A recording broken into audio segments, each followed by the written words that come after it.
Hey everybody, my name's Aidan Fife. I happen to be Zach Fetter's neighbor. Zach, just regular Zach. He had this idea that I should present to the tech people of Lancaster, and I was like, whoa, that's a crazy idea. But actually, I think it's going to be kind of cool. We're going to be talking, I went to Luke's presentation last month about how to build a bike, and this might be like how to start a cool farm. And yeah, so I'm going to be talking today about agroforestry, which is very much my passion at the moment. And yeah, we're going to go through a bunch of things.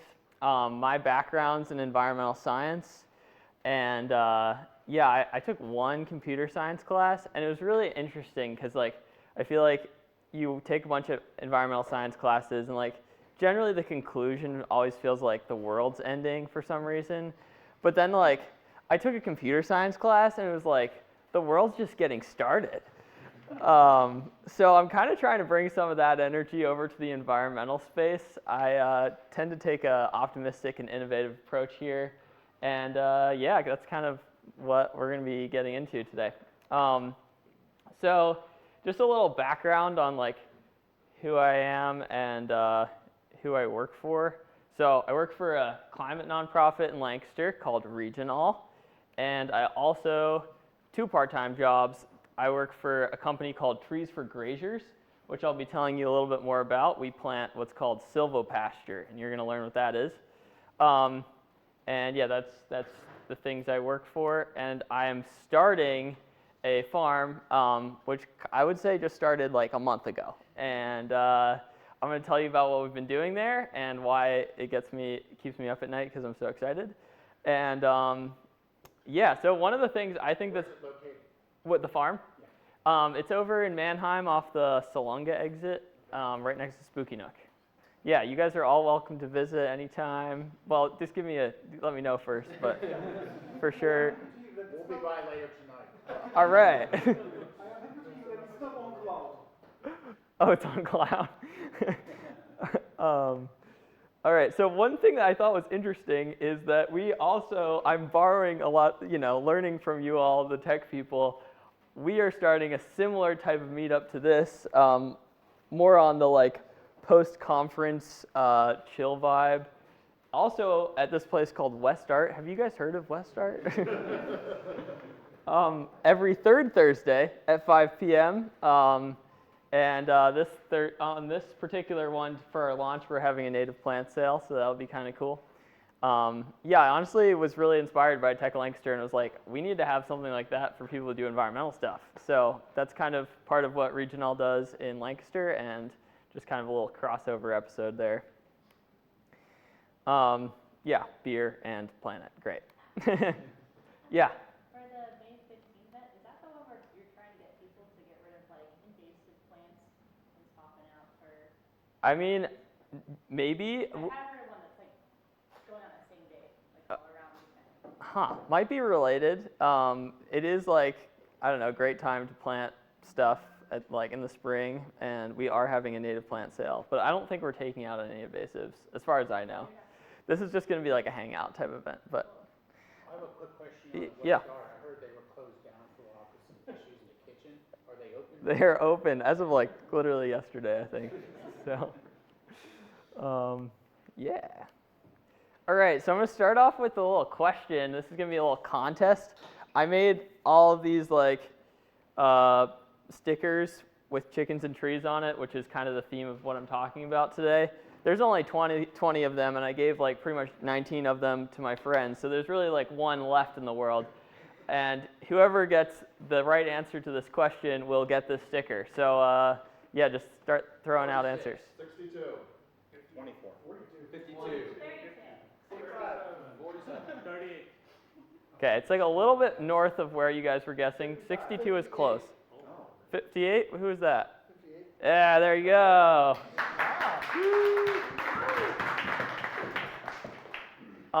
My parents are close to that age, but I will say that's kind of old. And if I have a thesis in this presentation, it's that like those guys are aging out a little bit, and we kind of have to figure out what's happening next. And for that reason, I propose we have some younger, more nerdy farmers. So I came to the youngest, nerdiest place I could find, which is right here. So I'm just gonna go through like my background and how I ended up here. I grew up in Lancaster City, but always had a little penchant for farming. There's my uncle right there. He's really freaking cool, and he'd let me ride around in his tractor in North Carolina. This is us older. I swear that's not weed behind us, but I studied abroad in Panama, which was where I really started getting interested in agroforestry. I did a research project that became my honors thesis in this like small community. I interviewed a bunch of farmers and I worked on a bunch of their farms, and it was like looking at all these super slopey slopes, and I was like, man, there must be losing a lot of sediment, and a lot of that I was watching wash into the stream, and it was like kind of figuring out who was doing like stuff to prevent that, who wasn't, and like why not do stuff to prevent that. Still kind of wondering that question here, but it kind of got me interested in like how do we hold soil on the ground to make sure it doesn't wash into our streams, which is a huge problem like all around the world. And so this is me working on some farms over there. You can see how slopey those were. That's a bunch of broccoli. And I spent some time after I graduated college in Peru, and there I really started to see some agroforestry practices being implemented. You can see some of those trees in the background. The host family I was living with was farming avocados and like lemons and limes, and basically we spent like our afternoons just sitting amongst the trees picking stuff, and it was like really idyllic and really chill. And they also had some annual crops like this corn we tried to fit in this taxi. There was not really much room for people. But yeah, that kind of started getting me tuned into the idea that trees were a form of agriculture, and cultures going back a long, long time ago have used trees for this purpose. Think olive trees. All sorts of different types of trees have sustained us throughout human history. We've kind of moved towards annual agriculture, which would be like things like corn, other sorts of like commodity crops. But I'm arguing maybe that like trees have their place on the farm. I spent 3 years in North Carolina after that, working on a farm there. This is like cool aerial photo of just a bunch of stuff we were growing. And I really was like, I was vegetarian for a while, and then I like raised a bunch of animals, and I was like, oh, this is kind of cool and tasty. And I was like, oh, maybe like actually animal agriculture can be really useful. We like tried to grow all of our own food. We were like, let's get to like as close to like 70, 80, 90%. I wasn't going to give up spices, flour. There's certain things that were really challenging, and like we kind of realized we needed like animal protein, milk, eggs, chickens. We did pigs, turkeys, goats. Really, I tried so many different animal enterprises, and it was super fascinating. I learned a whole lot of stuff. Yeah, I butchered a pig, which was kind of an insane experience. Yeah, I feel like I learned to like value that experience, and also made my own prosciutto, which also was awesome. Yeah, a bunch of like really formative experiences I had here that like I'm trying to bring back to Lancaster since that time. This is our very first silvopasture. So I'll go ahead and introduce this term. Basically putting trees on pasture where you're grazing animals. And I'll be talking more about why that's really cool. Yeah, now I work for a silvopasture company, which is like the only one of its kind in the US, and we've been having a lot of really cool jobs. This is one in State College recently. Yeah, just figuring out ways to put trees out there for farmers who are grazing animals. And now this is like my most recent project. It's a little bit of a sneak peek. This is a fun drone photo of this like 2.5 acre plot that I'm working on right near Spooky Nook. So, as I was talking, I went to like the thing last month, and I was like, how do I talk to tech people about agriculture? And someone was like, yeah, we're just like all food end users. Which I thought was a really funny framing, because I feel like it's really true. I mean, you get food, but then like you don't have much idea of like where it came from and like what effects it's had in its life or whatever. So I'm going to talk a little bit about our current agricultural system and why I think it could be improved for sure. I would say the things that are prioritized in our current agricultural system are efficiency and cost, which is great because we get cheap food from that.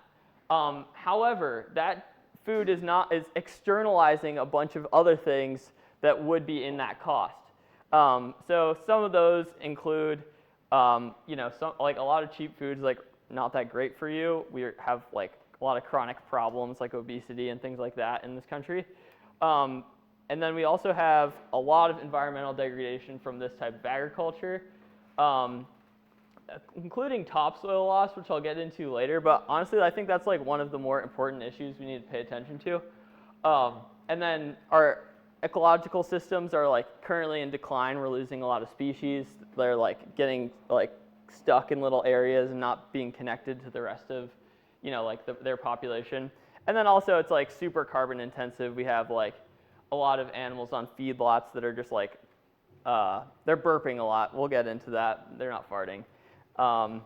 They're in tight quarters. So CAFO stands for Concentrated Animal Feeding Operation, and basically just packing up like a bunch of cows in one area. Meanwhile, we're like growing a bunch of corn in another area, and then like just feeding them all in the feedlot. And so like oftentimes animals be kept inside in unsanitary conditions. They're not super happy. And finally, a lot of these people who work in agriculture, there's not great worker conditions, partially because of like the type of work that they're doing. So what if we optimize for different variables here? I'm arguing for environmental, social, economic, and animal welfare, essentially just a healthier system all around. So what do we get from that? We get super yummy food. I've tasted it. It tastes great. But also we get a bunch of other things, like it's super nutritious. I've seen the ways that we can increase our topsoil rather than like losing it all down a river or something like that. Ways we can connect ecosystems, add a bunch of wildlife, integrate those two. And essentially a lot of this is putting carbon back in the ground, so it's like very climate friendly in some ways. Also, the animals are happier, they're outside, they're pooping outside, they're putting that back in the soil. That's going to be a big theme of this, so just be prepared for that. And I don't know, I feel like people who are working outside, also we can just do better as far as like paying people who work in agriculture. So this is like the general premise that we're working with here. I'm going to argue how we can use old tech and new tech to get there. So in my consulting with the tech people, I came up with this joke about using legacy code. I don't really know what it means, but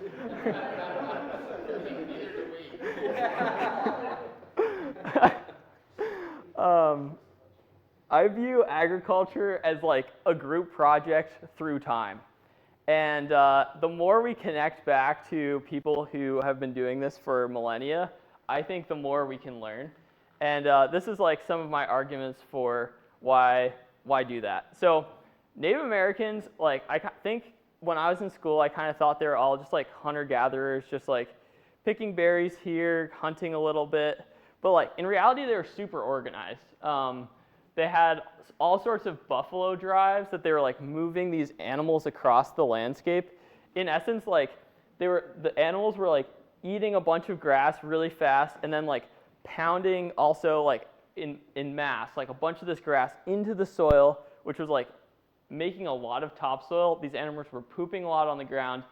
And they were like doing these crazy things like running buffalo off cliffs so that they could like have a feast at the bottom, which is kind of a crazy idea, but like really cool when you think about it. And they were just like moving these animals all around the landscape, all through the American West and Midwest. And that's kind of one of the reasons the Midwest is such a great agricultural area today, because of like all of this awesome land management. They were using animal movement, and fire, which was also like part of that. And in doing so, they were regenerating a lot of the topsoil. So yeah, as I mentioned, like we kind of like settlers and stuff came across the Midwest, and they're like, whoa, this is great farmland. There's like 20 feet deep topsoil. And like the reason there's 20 feet deep topsoil is because of like these land management practices, which I think is like a really important point. And then like we've kind of heard of stuff like throughout history, like the Dust Bowl, like bunch of like wind blowing dust across the landscape because like poor farming practices. And yeah, we've lost a heck ton of it. There's like at the moment we're losing topsoil like 25 times faster than the rate that it forms. So I actually think like this is one of the things like we should pay attention to most, especially like in like the medium short term of like how our agriculture is doing. And I think these are going to be one of the reasons we're going to need to like shift to other forms of agriculture, which is what I'm going to get into. This is like a really cool picture. I encourage you to like look this up later. National Geographic did this like interesting study, and like they talked to a bunch of Native Hawaiian people about how they farmed and like grew food there. If you were to zoom in, you would see people like tending trees up there at the top. I got my cool pointer, pointing it towards myself. And then like down here, we got like people like raising animals amongst these trees. Over here, we have like, they had these really cool systems where like fish would come in. They'd get like stuck in these like aquaculture systems that they would make. They'd like feed them a bunch, and then they'd eat them out of here. So they're like essentially like getting their fishing done like really close because they like tricked the fish into doing that. And then they had like all these like water food plots over here. And I listened to this interesting like Native American author talk, and she was like, yeah, Hawaii used to have a larger population than it does now, and they provided all their own food within the island. It wasn't like they were importing anything. And I think that's like a little bit mind-blowing and a little bit like, I think a lot of like alternative agriculture, it feels like, how would you do this at scale? And like clearly they're doing this at scale. And then like you zoom in closer, there's like people playing tug of war and like surfing or something over here. It's a really good diagram if you get a chance to check it out. Essentially like they were living their best lives and eating a lot of food, and it's like, I think that's what we could do too. This is another cool example. This is in Mexico City. They had these like milpa systems where they were like growing willows and stuff over here to keep the soil to stay, and they were like essentially like kayaking around farming, which I think is really awesome. And yeah, like some of these soils are like some of the best in the world and still are growing a lot of stuff. So I think like these are all types of just like really cool, old school, cool innovations. And let's not pretend that like this isn't happening in some of these other parts of the world still, which I think is why I like learned a lot from living in Panama and Peru, because some of these systems are still somewhat intact. And there's this really cool farmer movement, which is like kind of a ridiculous number of people a part of this. It's like less than 2% of the world's population. It's like almost like maybe like below a couple world religions size farmer organization that represents like a bunch of people in 182 countries, or 181 countries, 182 like local organizations. So it's like there's a lot of people doing interesting forms of agriculture that are like focused on land stewardship, and yeah, they're just doing it. So I kind of wanted to highlight that. All right, so I'm gonna get in some local lore, bring this back home a little bit, and kind of just give some context for my work and why I think we live in a really cool place. So like back in the New Deal era, there was this initiative, like the Tennessee Valley Authority, that was one of the things they did, among other things, was they were doing these tree contests. And like backing up a little bit, like as I mentioned, Native Americans were like really good at land stewardship, and they were kind of really good at agriculture, if you can call it that. But they were like had orchards. There's like records from George Washington's army that they went into this orchard and found these peaches that were apparently 13 inches around, which is just kind of absurd. And yeah, so basically like they were really good at breeding trees and plants and stuff like that.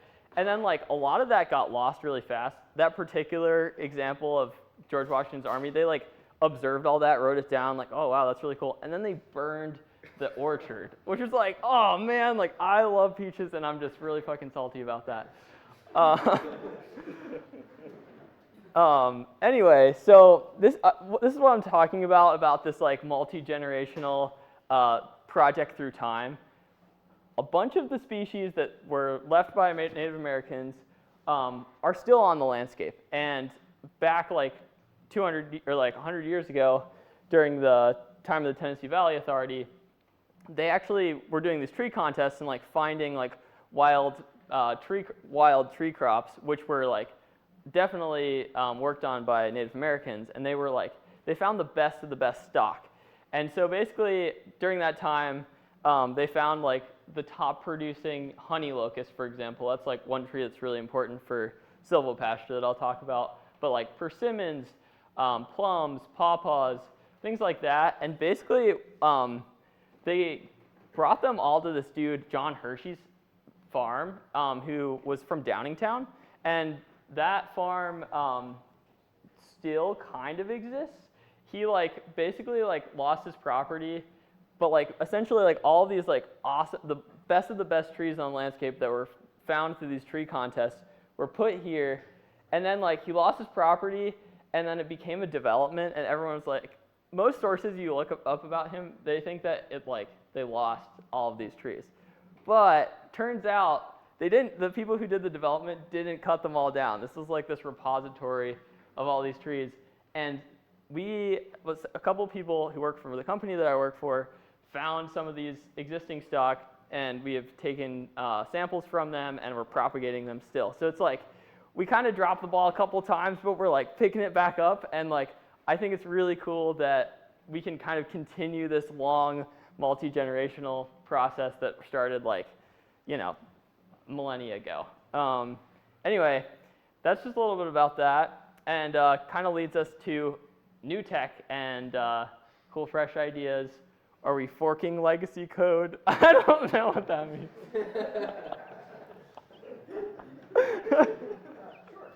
Yeah. Branching. There's a tree metaphor here, apparently. Yeah. Thank you. Yeah, exactly.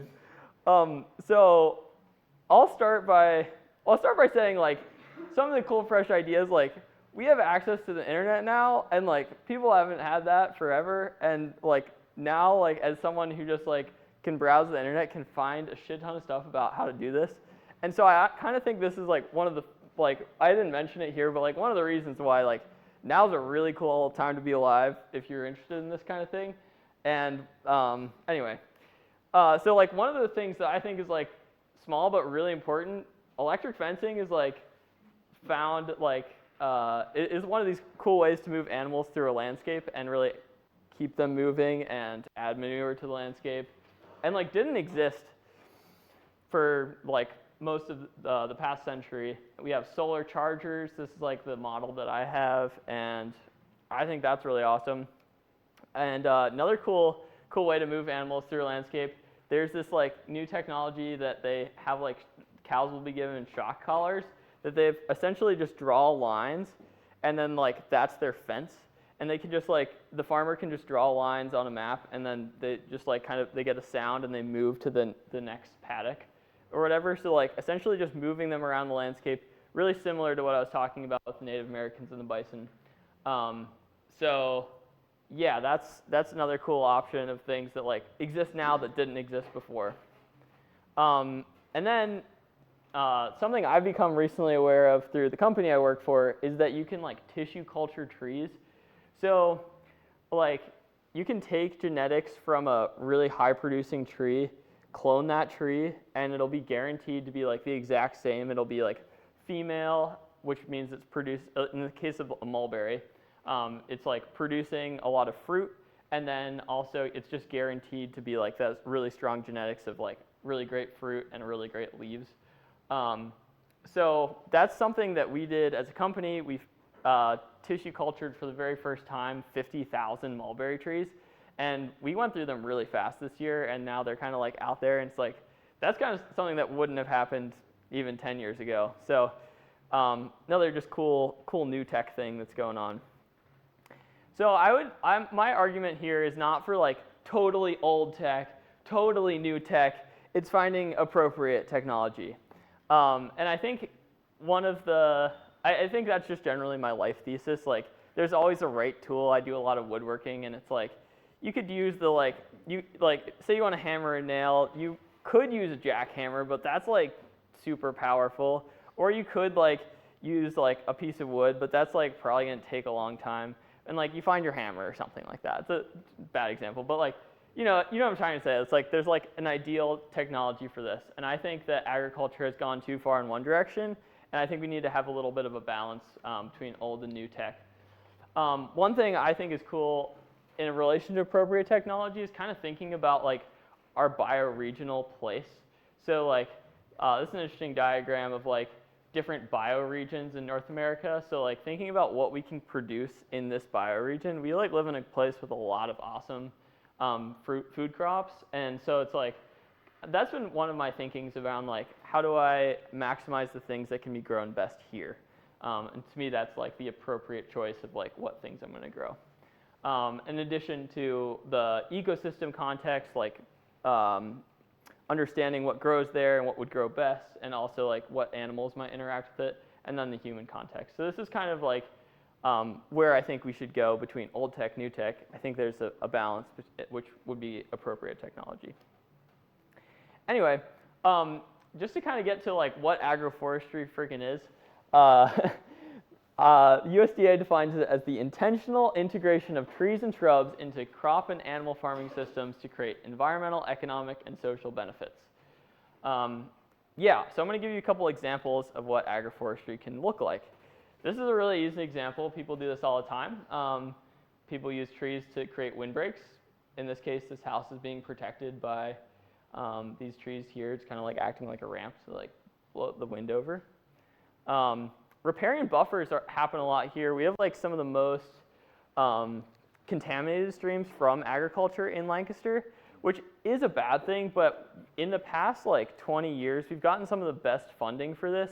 And you can kind of see it all over the landscape. There's like a bunch of tree tubes near a stream. That would be what you call a riparian buffer. In essence, the trees are providing shade for the aquatic ecosystem that's in there, which includes bugs, it includes fish. It's also providing habitat for things that like to live near there.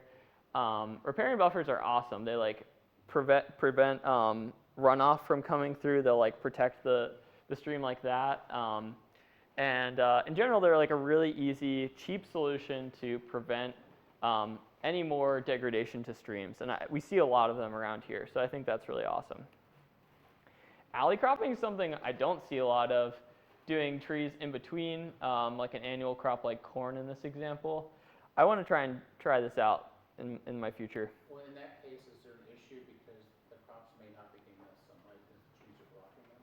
Yeah, that's definitely a consideration. And I'll talk a little bit about like how I'm thinking about sunlight later, because I think this is like the balance that you're trying to toe between like full annual and like maybe we can incorporate a little bit of trees in between here. And also, some crops, some plants, they don't require as much sunlight as others. Like, I'm pretty sure corn is a high sunlight one, but something like green beans can grow anywhere. Yeah, totally. Yeah, there's a bunch of options here as far as what annuals you could incorporate. I feel like there's a lot more research to be done here. Forest farming is a really cool one too. People grow mushrooms on oak logs here. This is shiitake production in Japan. Really common over there. It's a great usage for old wood, and then the mushrooms are essentially eating that in a shaded area. So you can get like economic value in like a forest that's already forested. Cool, I'm gonna talk about silvopasture a little bit because this is what I do for work and what I'm really passionate about. Pennsylvania, if you break it down as a word, is like Penn's woods, Penn, Sylvania. So the silvo is kind of that same root. So woods on pasture. pasture being places where animals are grazing. You can see these sheep are like super happy to be in the shade. They're going to move around a lot more. They're just not going to be like, a lot of cows you see in the field, they'll be just like hanging out by like the few trees that exist. And you know, they'll be like heat stressed if they're not in shade. If you have something like this, they're moving a lot more. They're just generally a lot happier. So I think this is a really good, in my opinion, silvopasture is the answer to this question. A lot of people who are like vegetarian and stuff will point to how much land is used for animal pasture and just like feed for livestock, which you can see like represented on this map of the United States at scale. But what if we had all of that feed, such as like things that drop from the trees, contributing to these animals? And what if these, like the way we use animal pasture is just like really inefficient? If we're moving them really quickly through the landscape, like how I was describing with the fencing and with the remote collars and things like that, you can get like a lot of these lands are considered to be overgrazed, but also understocked. Like there could be way more animals. In fact, like the number of bison we used to have on the landscape was like way more than the number of cows we have, and yet like it feels like the landscape's really compromised by cows. But if they're managed in a different way, this could be a lot smaller land use area and a lot better land use area. I feel like I have to talk about this because like this is like in the cultural zeitgeist. It's like, oh, cows fart a lot and like they're causing climate change. Certainly they produce a lot of methane through their burping, which isn't as like funny, but that's where the methane's coming from. And like a lot of it's because they're eating corn, and like cows are grazing animals. They really shouldn't be eating that much corn or at all. But if we put them on pasture where there's grass, like they're eating the thing they're accustomed to. There's also a bunch of like little small things that farmers can do, including feeding kelp to cows, which like it just settles their tummy a little bit, and then they're not burping as much, and then they're like not causing climate change. So it's like just like little things like that I think are like kind of lost in this conversation of like, are cows bad, ... But I think like cows have their place, and with a bunch of other animals, and could be managed appropriately. Yeah, this is what I was describing about why silvopasture is helpful. These animals are getting shade. These trees are going to grow up. These are something we just planted. But like all these trees are sequestering carbon. They're bringing carbon in. So that's like a win. The animals are healthier because they're like eating different types of forages, either from the trees, and then also like they're more comfortable because they're not so hot.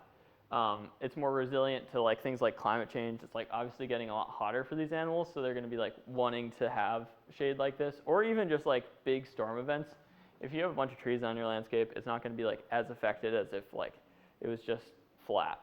I mentioned feed. Soil and ecological health is totally benefited by moving those animals quickly through the landscape and having them be more comfortable to do their thing. SCARFs is the acronym, which is why that little guy is right over there. Small details. All right, so I'm going to talk about my next project. Like that was like kind of all like a big overview of like what I've learned in the past bunch of years. This is my mom, and this is, so like as I said, I tried out like almost every animal enterprise in North Carolina, and I kind of fell in love with the chicken. This is like a really small chicken structure, and I would move it every day, and then like 5 or 6 days later, I'd look at the spot they were like that the week before, and like the grass was so green because chickens have a lot of nitrogen in their poop, and basically like they're just like one of the quickest ways I found to like improve soil health, and they're also like really easy to manage and have a short time frame to do them. So yeah, I kind of was like coming back here, I was like, what kind of enterprise do I want to do? And like chicken was like my number one for sure. I was also super inspired by this guy. His name's Reginaldo. He's a Guatemalan poultry farmer who lives in Minnesota, and he started a farm called Tree Range Farms, awesome name. I hope to be able to steal it from him. I'm going to ask him first, obviously. But yeah, his main thesis is that chickens were like originally jungle fowl, so they're like meant to live in a forested area. And he was like kind of like this like, oh, of course moment for him. And he does chickens under hazelnut trees. He gave a great talk in Lancaster last year, and I went to this conference just to see him. And the whole room was like giving him a standing ovation at the end. And I was like, wow, this is the hype man we need. So yeah, I really appreciate how he like ties in traditional ecological knowledge from his like indigenous ancestry, and also like applying modern technology to make it like at scale, and just like providing a lot of different crops from here. So yeah, I like basically talked like to my company and was like, how can we design a really cool silvopasture system for chickens? I wanted to do something similar to Reginaldo, but I wanted to add a bunch of diversity and see like what trees work best with them.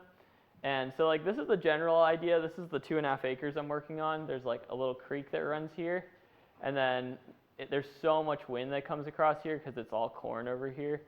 And so yeah, we have a big windbreak. So we learned both of these things: windbreak and riparian buffer. And over here, silvopasture. So I sat on this like design for like a whole year, and it like changed week to week. I would stay up late thinking about it, like, oh, I need to do this, I need to do that. And one of the first realizations I had was like, okay, whoever was talking about the sunlight hitting, so basically I was like, yeah, we need to have enough sunlight to come in, but I also want to have like super big tall trees. So maybe if we space these out 100 feet apart for the big tall trees, we could fit like 3 medium-sized trees in the middle. And if these are all 25-foot spacing, we could fit like a little shrub here, here, and here. And it so happens that the fencing I'm using is 100 feet long, so it's like super easy for me to measure out 100 feet lengths when I'm like moving my chickens. It's like 25 when you split it in 4. This was like, felt like, after a long time thinking about it, I was like, this is it. So I did that, and then I was like, all right, how do I, as I was describing, this is a 100-foot fence, 25, 25, 25. If I have 2 chicken tractors, which you'll see later, like I can move them down this alley and then turn back and then turn back and back and back. It's like, all right, this will be awesome. And you can kind of see my spacing of these like big trees are staggered such that like sunlight's going to be able to come in, hit all these medium-sized trees, and then hit these little guys too. So yeah, just trying to stack as many trees as I could in this 2.5 acre plot. Then this is really where I arrived at, yeah, okay. So yeah, over here we got like our big trees, the blue guys. These are hickories and pecans. Over here's American chestnut with like a little bit of Chinese chestnut so they don't die of blight. Super cool tree. Ask me about them later if you want to talk about it. These are swamp chestnut oaks, which are like better adapted to close to the stream and then drop a lot of acorns. So all these big guys are dropping nuts that like hopefully will be available for me like 5-10 years from now when I'm like wanting to have pigs that run through here. There's like a big culture around acorn-fed pigs in Italy and Spain, so I'm kind of like trying to replicate that. That's like a long-term plan, but that's kind of like the framework for all the rest of the stuff. And then like as you look at it on the top here to the bottom, this is like seasonal. So like early summer to midsummer to late summer to fall to late fall is like when these are all going to drop. And like mulberries are these like maroon guys up here. Persimmons are like the pink guys down here. So this is like, again, early summer to late fall. So I can do my chickens up here, and then like around like late summer I can switch over to turkeys, have these all raised up by Thanksgiving, and we're back here. So like that was kind of my logic there. And then like, so it said season from here to like season early summer to late fall, and then this is like high amount of care to low amount of care for the understory. So I put a bunch of awesome berries here, and so these are really close to the barn and the house over here. And then like this is my orchard in the middle, and then these guys don't need as much care, the hazelnut or elderberry, so I'll check in like whenever I walk out into the field. Also, I had a heck ton of pawpaws, just got to throw them all up in there. And then I got poplars, willows, and elderberries, which are all like co-adapted with beavers, so that you can just take any part of the branch and stick them in the ground, and it creates a whole nother tree. So I'm going to be propagating a bunch of these. I'll have more of these available next year for other people to take and do what they want. So this is my plan. It took me a long time. I'm really excited about it. Yeah, we actually put them all in the ground. So I gathered up like 40 friends, Zach included, and yeah, it was like a big team effort. But you can see my plan like actually in real life, which was kind of scary to see. It was like, oh my gosh, this is actually happening. Yeah, I have some like video I can show. We had like a drone flying over to capture some of it. This is like early on the first day. You can see all these canopy trees that are going in. And then these are all like the berry rows.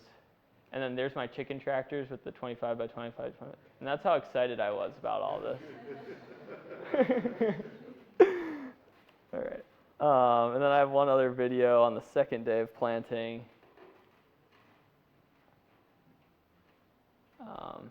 Yeah, so you can kind of get a better perspective. We really got a lot in. The plan was like 400 trees, and like we finished in a day and a half, and people still wanted to keep planting, so they just like threw extra trees in here. This is like an old riparian buffer. People were really excited. It made me really excited. So these are everyone just like kind of putting things in. You can see the rows, berries, and this is like all the pawpaws over here. And yeah, I think that's Zach. There's me. Anyway. Is there a market for pawpaws? Maybe, I hope so. They don't keep super well, so you kind of have to eat them pretty fresh.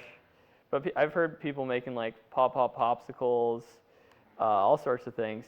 Anyway, I made like a trifold board for this, and this is my big reveal of my trifold board in real life. So if you want to talk to me about any of these like individual trees, you can talk to me after. Yeah, this is the appropriate technology I thought for a farm. I couldn't do a PowerPoint there.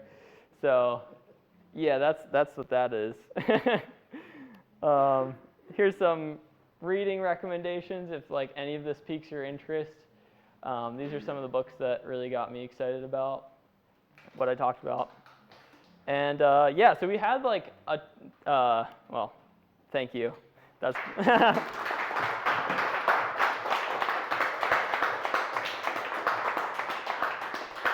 I'm going to say one more thing and then we'll get into questions. So we had like a $20,000 grant to do this whole project. And yeah, unfortunately, change of administration, yeah, Elon Musk stole my grant funding. So we still went through with the project. We already had the trees purchased, and that's just how it is. We had like $15,000 for fencing and then $5,000 for trees. So I put together a GoFundMe, and in case you're interested in donating to buy a tree, each tree is like around $15. So I was saying that like, say you're like really conscious about your carbon emissions or something, and you flew from Philadelphia to Paris. That's like, I calculated it. It's like 4 trees worth of flight. So, you know, it cost me $50, you got your flight covered to Paris, you know, just something to think about.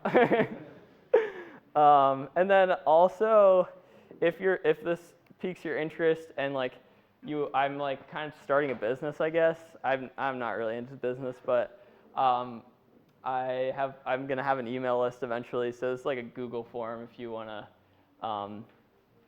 get on my email list and stay connected to this project. There's also both of these QR codes here afterwards if you want to grab them. Yeah, that's all that, and I'll take some questions. Yeah. I've got a couple for you, but Go ahead. before I get to that, I'm very, very impressed with your depth and breadth of knowledge in this area, your energy, and your passion. I think this is pretty wonderful. So hopefully the rest of the people feel that way and encourage you to do what you do. Thank you. So one of the things, the farm reminds me of a farm that's looking up right before you do the turn to go across the railroad track. It sits on the left-hand side. Is that it? We're talking about the same farm. Okay, so I knew a guy who had that 10 years ago. He used to run an arts and crafts show once or twice a year, and he was also practicing some different kinds of planting practices. One was, I think, Japanese, where you ball up the stuff. Is that the place? That is the very place. So I grew up going to this farm to Art on the Farm, which was an event there, and it was awesome. Maybe one of the reasons I got into this later in life, who's to say. So I connected with them when I moved back to Lancaster, and they wanted something other than conventional corn soy. And yeah, so Carrie Weaver lives there. She's been the one mainly supporting this project, but her cousin Steve owns the property, and he's also really supportive. So I'm really grateful to them for letting me use their land. Like, I couldn't afford to do any of this on my own. So, but yeah, that is the farm, and it's a cool spot. So then I have a follow-up question to what you're saying. You sort of alluded to this when you talked about Elon Musk. First of all, we're very fortunate here in Lancaster County because the information I have is 40 acres here goes a long way, which is why we have a lot of small farms supporting a lot of families. My understanding is we go out to Illinois and Indiana, which many are doing because the price of land is what it is. They require 6 times the amount of land to produce, to have the same amount of productivity. So I wanted to verify that with you, and then if that's true, the practice you're going to do in here in Missouri, they can be taken out there, but they may not be quite as effective because of our land, number one. And then also, given how the big corporations seem to be involved in a lot of the agriculture in this country, and they're driving the kind of, I'll say, unit crops that are being grown, and in addition, what the current administration is doing of taking away grant funding in agriculture, not only here in Pennsylvania, but across the country, how does that fit in with what you're doing? Yeah, those are really good questions. So, like, to get to your first one, which was like, you were asking about like monocrops and like the size of farms here versus like Illinois and the Midwest. So I actually think there's a couple things there. Like in the regenerative agriculture, which is like this broad umbrella for what I'm doing, and agroforestry is kind of in there as well. Regenerative agriculture actually came out of the Midwest. The guy, Gabe Brown, is a really awesome farmer. He wrote this book called Dirt to Soil. And he was like a really large scale, he lives in North Dakota, and he farms like 40,000 acres. He's not planting trees like I am, but he is managing a bunch of like diversified livestock. You can see how much topsoil he's added. And I actually think it's one of those appropriate technology questions of like, out there, maybe you're not planting this like tight density of trees, but actually like I think there's ample opportunity over there for regenerative agriculture. And then you're also right about the size of farms. We're lucky to have really small farms here. And there's this guy locally who will always tell me like, we're so far behind that we're ahead, in that like the Amish have maintained farms at a small scale. They're really good at passing on land from one generation to the next. They're really knowledgeable. I work with a lot of Amish farmers for almost all of our silvopasture projects. But I also think that's where I think the like innovation part comes in. And it's like we're in an interesting place where it's like I'm like, you know, one of the few people who's like from the city and not like Amish out there doing agriculture. And I think like there's some advantages there where it's like I definitely have access to the internet and can like figure out some of these things. But then also they're adopting some, like they're getting into silvopasture, and I've been amazed to see like how well they've taken to it and like how useful it's been for their farms. My understanding that area has to do with the newer generations coming along and being more open to English participation than we were in, whereas their fathers and grandfathers were less likely to keep that participation. Is that true? Yeah, I feel like it's really hard to generalize almost because like I was working with like a bunch of sects of different Amish yesterday in State College, and like they're kind of a whole different approach to there. But yeah, I think there are definitely some that are more open to it, and like I think a lot of this regenerative agriculture stuff has caught on. I go to conferences where grazers are talking about stuff like this, which is really inspiring. So I guess to your second question about like where the state of things and like the direction we're going, I think I'm an optimist at heart, and like I think now is an amazing opportunity to do this stuff. As I described, we got new tech, we got old tech. It may not, like the climate smart commodities grants, we may have lost them this round, but I think the most important thing is like keeping the ball rolling. Like as I described with the Tennessee Valley Authority, we were like on it with like this type of agriculture in the 1920s. Like FDR was like a real big supporter, hired a bunch of people on the USDA staff that were like on board with this. And I actually have an additional slide. Oh, that's my Instagram, in case anyone's curious. And just like after we came back from World War I and II, we kind of came back with all these chemicals that were used in warfare, and all those factories still existed. And I think that's one of the main reasons we switched into just like really high input chemical agriculture post like 1940s. You can see like how much fertilizer got used after that point. So we had like this really cool moment in the past, and I think it's like history is repeating itself in a way. AgroForestry is really popular again now, at least in the agriculture world, I guess, comparatively. And like I just want to hang on to that. So that's why I'm talking to people who don't know, like aren't farmers, but I'm like, I think we have to pay attention to this one this time. Yeah. What advice would you have for a teenager who really wants to be a farmer, but he lives in the city and none of his family are farmers? Nice. Does he go to McCaskey? That was going to be actually my follow-up question. There's a great FFA chapter that's getting started at McCaskey, which is where I went. And I'm like, I think it's really cool for people who have no background in this. I was born in New York City. I grew up in Lancaster. I just like, in Lancaster City, and I just like never really, this was not in my wheelhouse. None of my family has ever farmed ever. But my advice would be like, freaking watch YouTube, get out on every farm you can. I learned so much. Like I go to farms, like at least 4 different farms per week for my job, and I'm like always looking like, what are they doing here? What's going on here? There's so much to learn in this space, which just keeps me interested. And I think like, yeah, tell them to talk to me. I'm happy to like share information. And there's a bunch of other young people out there, I think, who are trying to find land or trying to figure out ways to do this. And I think some of them are getting through, and you know, we just got to keep that ball rolling for sure. Yeah. Okay, so just the idea that comfort is good for commerce. In business consulting, I find that people are more likely to want to kick a baby and a dog at the same time and put a single snake plant in the building to reduce the CO2. Are you finding resistance when you say just put a tree? They'll produce more milk. It will be better. It will be a better farm overall. Are you seeing resistance to that because they go, oh, my acreage, and they just freak out? Or what are you seeing? You said some Amish are just completely adopting it. Yeah, I meet with all sorts of people who are coming from all different backgrounds, and there's a wide spectrum. My opinion, as like I'm an agroforestry consultant for my other job, and it's like I kind of feel like I want people who are already invested in this to do this. If they're tentative, I say just start small, like do a small area.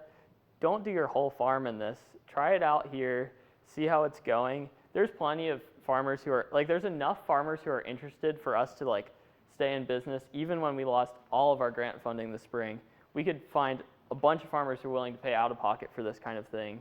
And like, I don't want to, I like to keep farmers, like we try and stay out of their way as much as possible. We don't want them to like entirely change their operation. But if they're like already rotationally grazing and then they're like benefiting from a bunch of trees, like hell yeah, go for it. So I kind of think that's my philosophy on the matter. Like I'm trying to convince people who are like on the margins, don't know if they are like, if they have the resources or could do it. And I think there's a lot of people in that position that just like don't know about it or like are interested but don't know how. So I think like that's kind of my philosophy. There's certainly people who would be like, well, why, like we just spent several generations taking out all the trees. You want to put them back in? So I totally get that. But also, I don't know. Like I think when you see it, you're like, oh, like that's kind of cool. It's dead obvious. Like I can only imagine what the numbers are going to be when they start coming out of longer term studies showing that it increases yield. It probably does a Yeah, we can't even imagine yet. for sure. We're playing a long game here. All right, that was the notice. It was time to move on. If you Okay. have questions for Aidan, you can talk to him afterwards. But Check out my for the board.